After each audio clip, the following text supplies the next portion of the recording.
தமிழக காங்கிரஸ் கட்சி தலைவர் திருநாவுக்கரசர் சத்தியமூர்த்தி பவனில் செய்தியாளர்களை சந்தித்து வரும் நேரடி காட்சிகளை பார்க்கலாம். கடந்த போது மத்திய அரசு இலங்கை அரசோடு பேசி மீனவர்களையும் விடுவித்தது, படகுகளையும் திருப்பி கைப்பற்றி கொண்டு வந்து மீனவர்களுக்கு தந்தார்கள். இப்போ 150 படகுல ஒரு படகு கூட இதுவரை திருப்பி ஒப்படைக்கப்படவில்லை என்பது மிகுந்த கண்டனத்திற்குரியது. 2 வருஷம் 3 வருஷம் படகு கடந்தால் வந்தாலும் பயன்படும். மீனவர் தலைவரே ஒருத்தர் சொல்கிறார், அங்கேருந்து வந்தால் இனிமேல் கம்பியும் மரமும் தான் வருமே தவிர படகு வராதுன்னு சொல்கிறார். அவற்றை மீனவர்கள் பயன்படுத்தவும் முடியாது. எனவே இதற்கான நஷ்ட ஈட்டை பெற்று இலங்கை அரசிடமிருந்து மத்திய அரசு பெற்று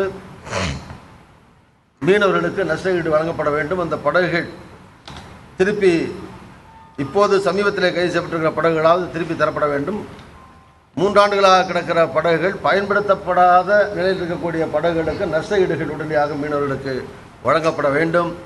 தொடர்ந்து நடக்கிற இந்த கைது உடனடியாக நிறுத்தப்பட வேண்டும் என்று நான் மத்திய அரசை வற்புறுத்தி கேட்டுக்கொள்வேன்.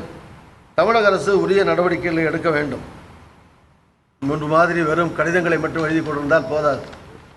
சம்பந்தப்பட்ட அமைச்சர்கள் ஏறக்குறைய 50க்கும் மேற்பட்ட லோக்சபா, ராஜ்யசபா, நாடாளுமன்ற உறுப்பினர்கள் இருக்கிறார்கள். இவரெல்லாம் பாராளுமன்றம் நடக்கிற போது ஓங்கி குரல் கொடுக்க வேண்டும்.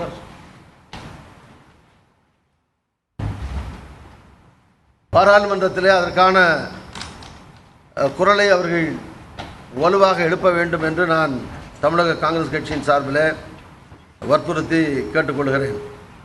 இப்போ டெல்லியில் நடக்கிற விவசாயிகள் போராட்டம் அவர்களோடு பேசி தினம் அங்கே எவ்வளோ நாளாக காத்துட்ருக்காங்க, எவ்வளோ நாளாக அந்த டெல்லி வீதிகளிலே கிடந்து சட்டை இல்லாமல் கோவண போராட்டம்லாம் நடத்திட்டு உட்காந்துருக்காங்க. ஸோ விவசாயிகளுக்கான நிவாரணங்கள் உடனடியாக வழங்கப்பட வேண்டும் என்று நான் கேட்டுக்கொள்கிறேன்.